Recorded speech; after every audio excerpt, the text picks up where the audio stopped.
Wilmington and New Bern get most of the attention when it comes to North Carolina's coastal cities.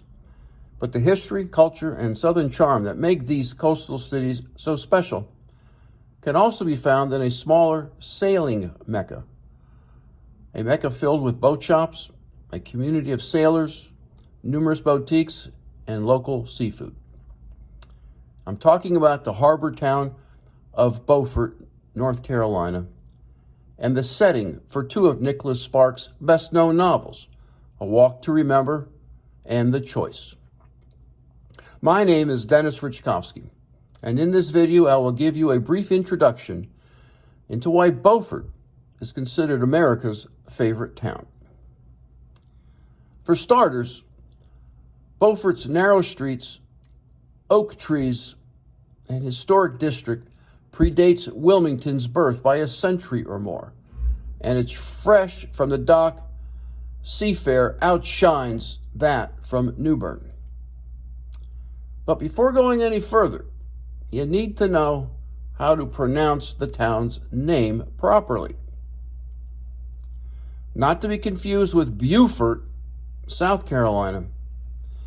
The North Carolinian coastal town is pronounced Beaufort.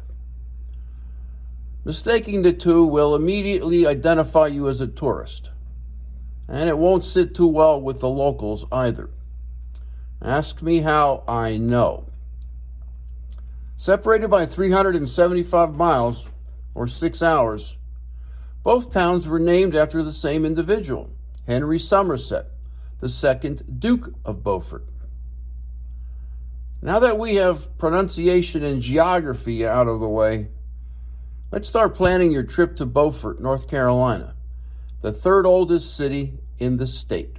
Getting its start as a fishing village and a small port community in the late 1600s, the town's proximity to local sounds and the Atlantic Ocean made it appealing for privateers, shipping vessels, and small-scale commercial fishing operations.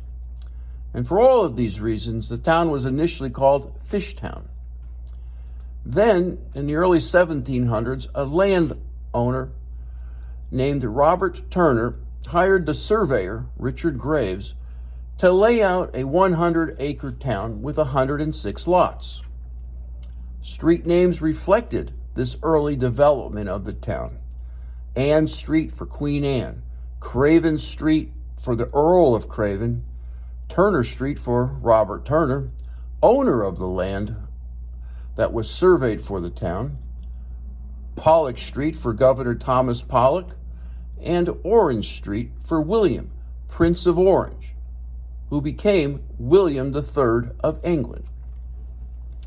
Today, you can still walk these streets and view or visit some of the 16 buildings or sites that are listed on the National Register of Historic Places. The town of Beaufort itself maintains its own collection of homes that fit in the historic district qualifications. The structures include a wide variety of architectural styles popular in the 18th and 19th centuries, which include Greek Revival, Gothic Revival, and Queen Anne-influenced buildings. Given its waterfront location, Beaufort should also be experienced by boat, and one of the best ways is to visit the Rachel Carson Reserve, located between the mouths of the Newport and North Rivers and directly across Taylor's Creek from historic downtown Beaufort. The main part of the site, just south of Beaufort, accessible only by private boat or ferry, is a complex of islands which include Carrot Island, Town Marsh, Bird Shoal, and Horse Island.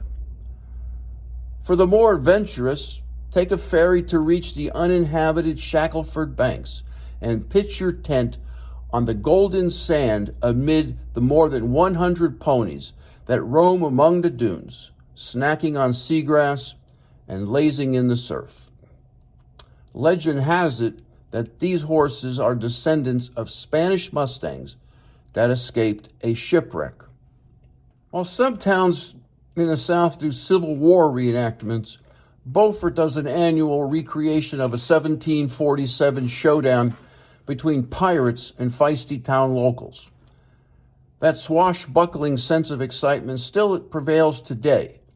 You can jump on board the pirate ship, the Revenge, at 600 Front Street in Beaufort and join the crew to take part in pirate adventures and enjoy festive music, guaranteed to unleash your inner pirate. Many other adventures abound in this historic city. In May, the annual Wooden Boat Show takes place on Saturday, May the 6th, and on May 19th and 20th, the Beaufort Music Festival takes place on the waterfront at Gallant's Channel. Then the 65th annual Big Rock Blue Marlin Tournament returns on June 9th. This exciting 9-day event features many fun-filled activities and daily fish weigh-ins. To hear the best local musicians, go to the Back Street Pub, where Wednesday nights are hoot nights, and during downtime, patrons are welcome to play cribbage at their tables. Some of the best things to do in Beaufort are found further outside of downtown. One of my favorite activities is to take a ferry from downtown over to the nearby Cape Lookout National Seashore, which offers miles of undeveloped shoreline, a fine spot for adventurous shell hunters, fishermen, hikers, birdwatchers, and lighthouse fans like myself. An overnight trip to Beaufort is best accompanied by a stay in one of the town's upscale inns, like the Beaufort Hotel, which pairs slow southern mornings with a home-cooked breakfast. Or select from a number of cabins and vacation rentals complete with boat docks and fantastic water views, or several campgrounds on the outskirts of town. There are also a number of bed and breakfasts located in converted historic homes along the downtown's side streets. Fair warning, rooms and vacation rentals can fill up months in advance. And if you are a boater, Beaufort may be an expensive place to dock your boat, but it is still an easy way to have a relaxing, pleasant experience. As with most southern cities and towns, food is a major part of the local culture in Beaufort. If you're a traveler who plans their vacations around meals, you'll find plenty of ways to stay well satiated, beginning with the incredible dining options located throughout the town, such as 34 Degrees North, Aqua Restaurant, Clausen's 1905, Crew, City Kitchen, and the Beaufort Grocery Company, to name a few. Several of these restaurants are historic sites in their own right, and some feature outdoor seating overlooking the always busy waterfront docks. All of these restaurants feature fresh seafood in abundance, including oysters, blue crab, North Carolina shrimp, and scallops, and plenty of seasonal fish. And they are the perfect destination for any seafood lover. Again, ask me how I know. A North Carolina summer is hot and humid. There's no getting around that. So to explore Beaufort in the most comfortable climate, your best bet is to come down during what we call the shoulder seasons, before Memorial Day and after Labor Day. Crowds will be fewer, the lodging prices will be lower, and the vibe will be exceedingly laid back. You'll feel like a local. You'll need a car to fully experience Beaufort and its surrounding areas. And Beaufort is easily accessible from Interstate 40 and from US 70, soon to be Interstate 42. If you are flying, both OAJ Jacksonville Airport and EWN Newbern are about an hour away. RDU, Raleigh-Durham International Airport, is also an option, but it is 3 hours away by automobile. So, if you seek a boating paradise with plenty of deep water, or simply a peaceful and calm place to call home that is out of the way, reach out to me and let's find you a home in or around Beaufort. Every journey begins with a first step, and your first step should be to contact me by clicking on the home buying link in the comments below.